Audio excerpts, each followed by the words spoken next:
اور اس فورس کو بنایا اس لیے گیا تھا کہ جو سرحدی علاقے ہیں وہاں یہ استعمال کی جائے گی، خاص طور پہ جو سابق ٹرائبل ایریاز ہیں اور جو بارڈر ہے ہمارا خیبر پختونخوا کا، وہاں یہ استعمال ہوتی ہے۔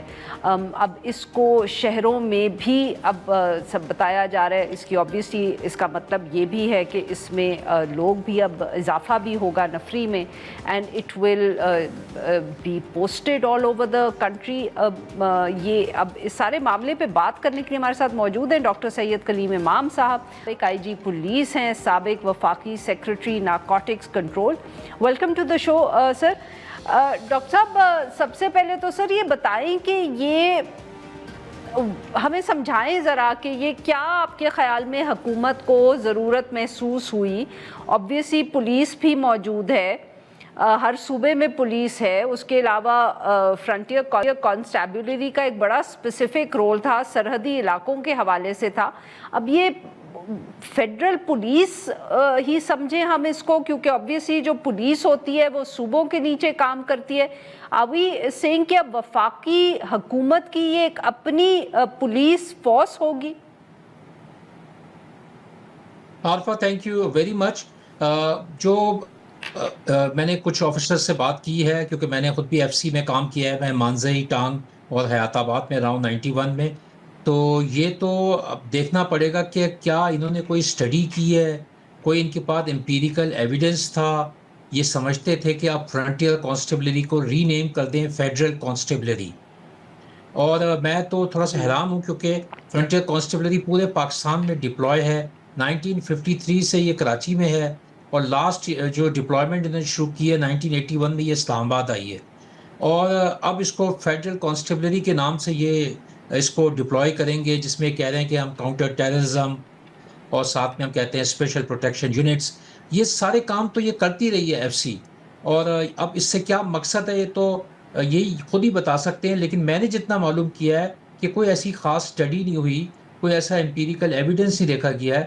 دیکھیں آرگنائزیشن میں ریفارمز، ریسٹرکچرنگ اور کریکشنز ہوتی رہتی ہے اور ہونا چاہیے، لیکن سوال یہ کہ کسی بیس پہ کیا ہے کہ نہیں کیا ہے۔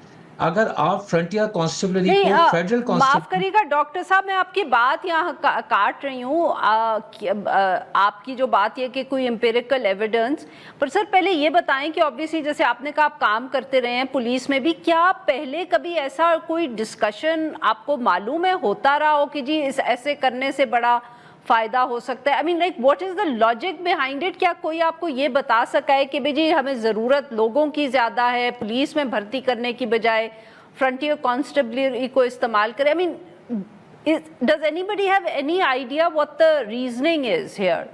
empirical evidence تو بعد میں آئے گا سر، پہلے سمجھ تو لیں کہ کوئی ان امپیریکل لاجک ہی کیا تھی اس کے پیچھے۔ I don't find any cogent reason at the moment، کیونکہ Frontier Constabulary is based purely on the tribal set up, ان کی جتنی بھی پلاٹونز ہیں 17 ڈسٹرکٹس میں وہ ساری قومیت کی بیس پہ ہے۔ جب اسلام آباد بھی آتی ہے تو ایک خاص قوم آتی ہے، اس کو یہ کیسے فیڈرل کانسٹیبلری کریں گے یہ ایک سوال ہوگا۔ دوسرا، جب یہ فیڈرل کانسٹیبلری کریں گے is it some thing like federal security force, جیسے کہ ہم نے 70s میں دیکھا ذوالفقار علی بھٹو کے زمانے میں، is it some thing of that sort?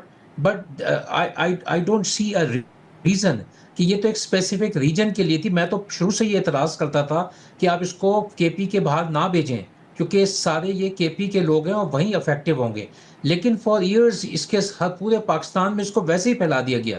اب ایک اس کا ایک قانونی جسے آپ کہیں کہ انہوں نے انیکٹمنٹ کر دی اس کی، دوسرا آرڈیننس کر دیا۔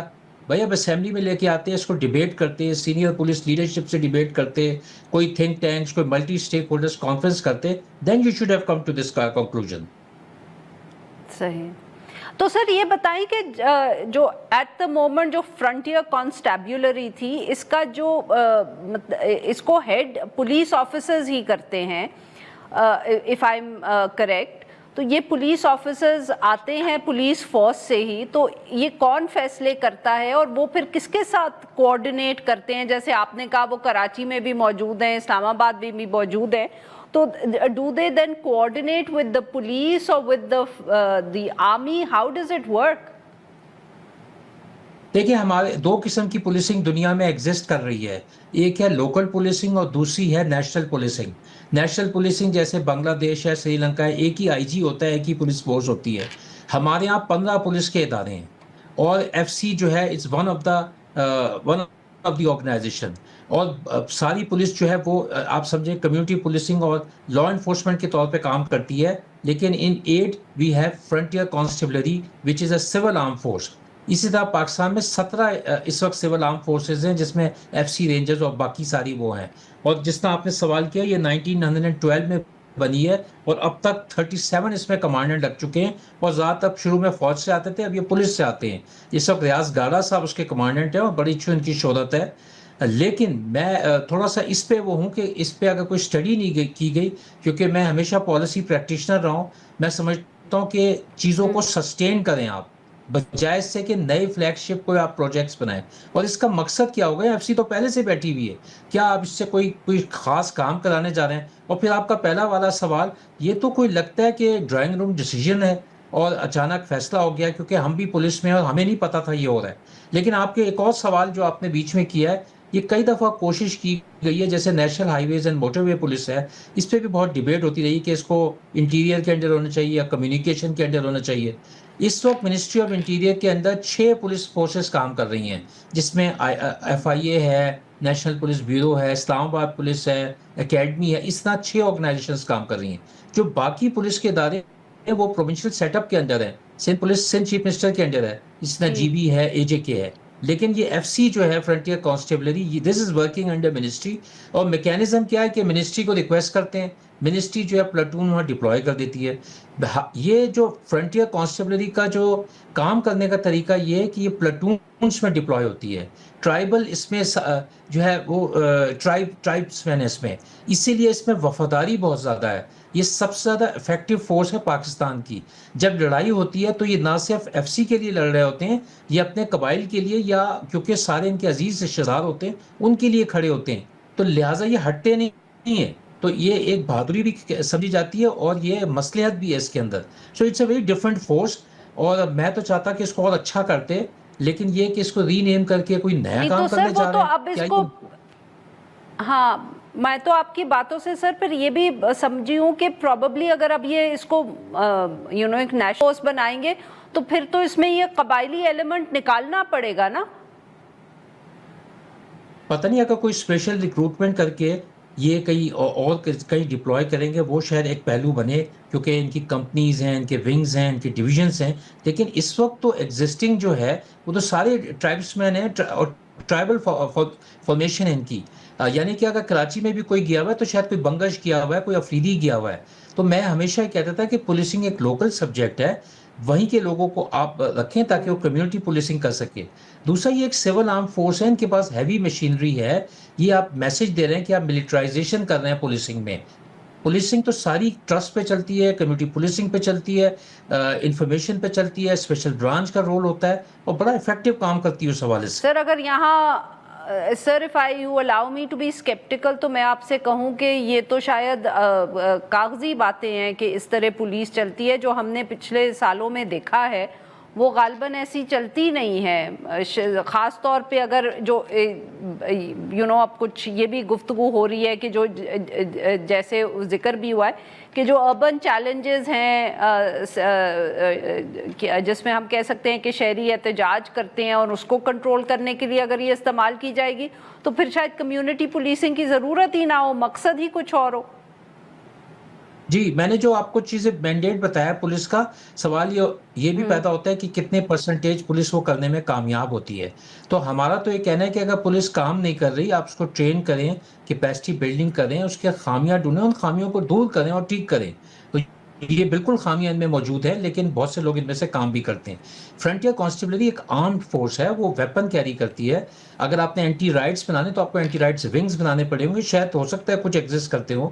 لیکن آپ اس پہ بھی حیران ہوں گے الفا کہ یہ گارڈ پہ ڈپلوائے ہوئے ہوتے ہیں, دو لوگ ڈیوٹی کر رہے ہوتے ہیں, گن مین کے طور پہ بھی ڈیوٹی کر رہے ہوتے ہیں. اور میں پروٹیسٹ کرتا رہا ہوں پاس میں, کہ آپ ہمیشہ ان کو پلاٹون فارمیشنز میں کریں, اور ان کی جو آفیسرز ہیں وہ بھی بہت میرے خیال سے کوشش کرتے ہیں, لیکن کیونکہ پولیٹیکل ایکسپیڈینسی ہوتی ہے تو وہ اس کو اوور ویلم کر جاتے ہیں, وہ کہتے ہیں بس اس کو 2 آدمی دے دو, اس کو 4 آدمی دے دو. حالانکہ ایف سی صرف موو کرتی ہے پلاٹونز میں, 43 لوگ اکٹھے جاتے ہیں اور تقریباً 32-33 کام کرنے والے ہوتے ہیں, باقی ان کو کیٹر کرتے ہیں, ان کی ایڈمنسٹریشن, ان کی لاجسٹکس, ان کی میسنگس وغیرہ. بہت بہت شکریہ سر, آپ نے ہمارے لیے وقت نکالا. ناظرین یہاں پہ لیں گے ایک چھوٹی سی, we'll be right back. Welcome back ناظرین. پروگرام کے اس حصے میں ہم ذکر کریں گے بارشوں کا. ہر سال ہی ہوتی ہیں, کہیں نہ کہیں یہ پھر ہم ڈسکس بھی کرتے ہیں کہ کیا مسئلے رہے, کہاں نقصان ہوا. تو اس دفعہ اٹ واز انیوژول کہ اسلام آباد, اور اسلام آباد کا بھی ڈپلومیٹک کانکلیو جو ہے, جس کو کی بہت احتیاط جس حوالے سے حکومت اور سی ڈی اے بھی کرتی ہے, وہاں بارشیں جب پچھلے دنوں میں ہوئیں اسلام آباد میں تو بہت پانی کھڑا ہو گیا. حتیٰ کہ سڑکیں تو جو ڈوبی سو ڈوبی, جو ایک تو غیر ملکی سفارت خانے تھے ان کی بیسمنٹ میں پانی چلا گیا.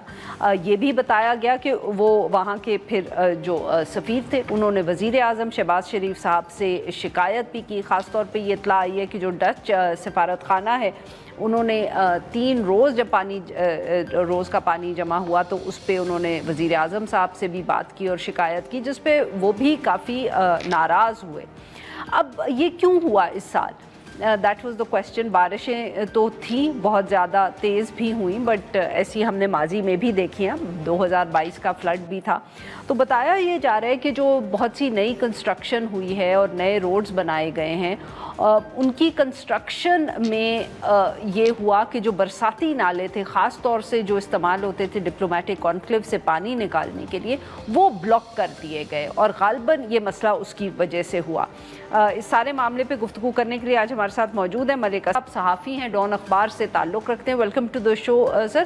جی اسد صاحب, واز اٹ انیوژول جو جس طرح کی رپورٹ سامنے آئی ہیں کہ ڈپلومیٹک کانکلیو میں یہ ہونا جو تھا یہ ذرا ایک انیوژول بات تھی؟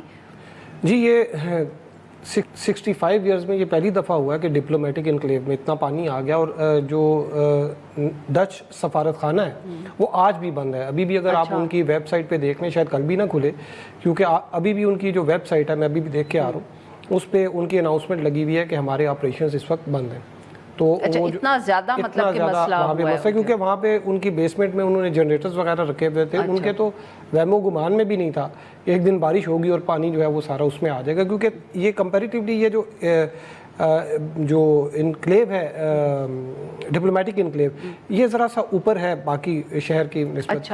تو اس میں ہوا یہ کہ یہ ایک 6 ارب روپے کا جو ہے یہ پروجیکٹ تھا, جنا انڈر پاس, اور اس میں سرینا کا بھی, جو سرینا ہوٹل کے سامنے سارا بنا ہے انٹرچینج سا, یہ 6 ارب روپے کا تھا. اس میں آپ دیکھیے کہ اسلام آباد کے, اینڈ یہ بھی معاف کریے گا میں آپ کی بات کاٹ رہی ہوں تاکہ جو لوگ اسلام آباد سے باہر دیکھ رہے ہوں, جو سرینا ہوٹل کے سامنے سارا انٹرچینج بنا ہے, that's very close to the diplomatic conclave. جی بالکل. تو اب اس میں دیکھیے کہ اس میں بھی ایک اسلام آباد کا جو جس طرح باقی انڈر پاسز ہیں, ایک بھی ایسا انڈر پاس نہیں ہے جو بنا اور اس میں فلاز نہ ہو. اس میں ایک تو شروع میں یہ بیٹھ گیا تھا, پھر اس کے بعد انہوں نے یہ جو اس کے پورشن کچھ بیٹھ گئے تھے بارش میں شروع میں. اور پھر اس کا یہ جو مسئلہ ہوا یہ تھا کہ ایک جو واٹر فلو تھا وہ کافی عرصے سے, مطلب کافی کئی دہائیوں سے وہ ایک چینل بنا ہوا تھا, وہاں سے پانی آتا تھا بارش کا, اور وہ آ کے ایک دوسرے چینل میں وہ شامل ہو جاتا تھا. اب انہوں نے جب یہ بنا رہے تھے تو جلدی میں تھے شاید, تو ان دنوں اتنی بارشیں بھی نہیں ہو رہی تھیں. آپ کو یاد ہوگا کہ اس دفعہ کوئی اتنی زیادہ سردیوں میں بارشیں نہیں ہوئی. تو انہوں نے وہ جلدی میں کمپلیٹ کیا, اور وہ جو نیچرل اس کا جو کلورٹ جس کو کہتے ہیں, جو نیچرل جو بہت سارے نالے اسلام آباد میں بہتے ہیں جن میں وہ نیچرلی پانی جو ہے وہ بہتا ہے بارشوں کا, تو وہ جو کلورٹ تھی جو کہ اس کا چینل تھا, وہ اس میں انہوں نے مٹی ڈال دی, اس پہ مٹی ڈال کے اس کو دبا دیا. اب وہ جب بارش اور اس کے پھر جب اوپر کنسٹرکشن ہوئی, یعنی کہ وہ جو کلورٹ جس کو آپ کہہ رہے ہیں وہ ڈپلومیٹک کانکلیو سے سرینا انٹرچینج کے قریب سے گزر رہی تھی, آگے کشمیر ہائی وے کے ساتھ ایک نالا سا تھا وہ وہاں پہ جاتی تھی. ٹھیک ہے, وہاں انہوں نے اس کو بلاک اس کو جب وہ پیچھے سے وہ بلاک ہوگی, تو جب بارش ہوئی تو اوپر کنسٹرکشن بھی ہو گئی تھی, تو پانی جو تھا اس کو رستہ نہیں ملا اور وہ واپس گیا. اور وہ پانی پھر وہاں پہ ڈپلومیٹک انکلیو میں کھڑا ہو گیا. نیدرلینڈ کے علاوہ دوسری بھی 1-2 ایمبیسیز جو تھیں وہاں پر بھی ہوا. پھر CDA نے وہ سڑک بھی جو ہے وہ بند کیے رکھی کچھ دن کے لیے, 2-3 دن کے کون سی والی سڑک؟ وہ کشمیر ہائی وے جو وہاں پہ جاتی ہے وہ بھی انہوں نے بند کر رکھی تھی. اب اس کا جو ہے کہ جو نہ صرف جو امبیسڈر ہیں انہوں نے شکایت کی, بلکہ جو ہمیں پتہ چلا کہ جو وہاں پہ نیدرلینڈ کا دارالحکومت ہے وہاں سے بھی یہ اس کا چرچا ہوا ہے کہ پاکستان کی میں ہماری یہ ایمبیسی جو ہے وہ اس وجہ سے بند ہے. اور اس میں لیکن آپ دیکھیے کہ اس میں اتنا بڑا جو ہے یہ فلا تھا, ابھی تک کوئی انکوائری نہیں ہوئی, کوئی بندہ معطل نہیں ہوا اور پاکستان کی جگ ہنسائی بھی ہوئی. اب اس میں یہ انہوں نے ایک آج جو ہے وہ ڈیولپمنٹ یہ ہوئی ہے کہ انہوں نے دوبارہ سے وہاں پہ ایک ڈگنگ کرنی شروع کی ہے, کوئی 20-30 فٹ نیچے جا کے وہاں پہ انہوں نے سڑک کو کھودا یا وہی جو کلورٹ تھی جو تھی وہ تو ان کو نہیں ملی نا. اچھا, اب وہ دوبارہ پرانی والی نہیں ملی, اب وہ نئی کوئی بنا رہے ہیں اور اس کو عارضی طور پہ جو ان کا سیوریج واٹر وہ جو ہے اس کی سیوریج واٹر لائن جو ہے اس کے ساتھ اس کو انہوں نے کنیکٹ کیا ہے, تو پانی آہستہ آہستہ جو ہے وہاں پر وہ ختم ہونا شروع ہو گیا. لیکن اس سے یہ بھی ہوگا کہ وہ جو سیوریج جو وہ لائنز ہیں ان کی بھی ایک کیپیسٹی ہوتی ہے, اس میں جب یہ بھی آ جائے گا تو اب شاید اگلی دفعہ ان کے گٹر جو ہیں وہ بند ہو جائیں گے. سر ایسے تو نہ کریں, اب آپ تو مطلب کہ وہی کریں, but the problem still remains کہ اگر یہ بات بھول گئی سب کو, انتظامیہ کو بھی, تو وہ پھر ہو سکتا ہے کہ وہ جو نیچرل فلو تھا وہ اس کو نہ کھولیں. اب ان کو یہ کرنا پڑے گا کہ اس میں کوئی ٹنل سی بنا کے تو پانی کو نکالنے کا ان کو ایک پراپر طریقہ کرنا پڑے گا. آگے ابھی تو پری مونسون تھی, ساون تو کل سے سٹارٹ ہوگا. تسی تو ڈرا ہی رہے ہو, مطلب کہ اگر بیچارے کسی ڈپلومیٹ نے یہ شو دیکھ لیا تو وہ تو ان کا تو ان کی تو جان نکل جائے گی کہ اب ہماری بھی باری آ سکتی ہے. وہی دفعہ تو یہ پیشن گوئی ہے کہ ساون جو ہے وہ تو اکتوبر تک شاید جائے, مطلب جو ساون کیا جو یہ رین کا سپیل ہوتا ہے, مانسون کا جو سپیل ہے. سر تسی کی گلاں کر رہے ہو, تسی تو مین بھی ڈرا رہے ہو, مطلب کہ وہ بیچارے ڈپلومیٹس بھی ڈر جائیں گے آپ کی باتیں سن کے. بٹ لیٹس ہوپ کہ اتنی بارش نہ ہو اور جو بھی انہوں نے اب وہ سوریج لائن کے اندر کنیکشن دیا ہے اس سے مسئلہ حل ہو جائے, and that they also find a solution for it. But آپ کے خیال میں اس کے باوجود کوئی اس کی انکوائری نہیں ہوگی؟ چیئرمین CDA کا کوئی بیان یا بالکل کوئی بات ہی نہیں کر رہا کہ یہ ہوا کیسے, وہ انجینئرنگ کمپنی کو یا کنٹریکٹرز کو بھی کچھ نہیں کہیں گے؟ اصل میں شروع میں تو انہوں نے کوشش کی کہ ایک دوسرے کے اوپر کہ جی یہ سینیٹیشن کا کام تھا, یہ اس کا کام تھا, اس پہ کی, لیکن وہ انہوں نے بھی کہا کہ ہمارا کام تو نہیں تھا. اب وہ جو کمپنی جو تھی اس کا بھی یہ کام تھا, یا جو انجینئرز جو تھے ان کا یہ کام تھا کہ وہ دیکھتے, لیکن ابھی تک انہوں نے اس حوالے سے کوئی انکوائری بھی نہیں کی, کیونکہ یہ انہوں نے بیسک جو اس پہ جو سب سے جو کور اس کی جو ایشو ہے, ریزن ہے, وہ یہ ہے کہ یہ ریس لگا رہے تھے, جس طرح F8 والا جو تھا کہ جی وہ 42 ڈیز میں بن گیا, اس میں وہاں پہ بھی دیکھیں بعد میں فلاز ہیں انجینئرنگ کے, تو وہاں پہ بھی اب وہ جو انہوں نے ایک دم سے شارپ سا جو ہے وہ ٹرن دے دیا ہے. ہر دوسرے روز وہاں پر آپ اگر جائیں تو گاڑیوں کے وہ جو شیشے ہوتے ہیں وہاں پہ وہ گرے ہوئے ہوتے ہیں, اس کا مطلب ہے کہ وہاں پہ کوئی ایکسیڈنٹ ہوا ہوتا ہے. تو یہ انہوں نے ایک ریس جلد بازی میں یہ انہوں نے مکمل کرنے کی کوشش کی, اور چیزیں جو ہیں وہ. بہت بہت شکریہ اسد صاحب, آپ نے ہمارے لیے وقت نکالا. آج کے لیے بس اتنا ہی. We'll be back tomorrow at the same time.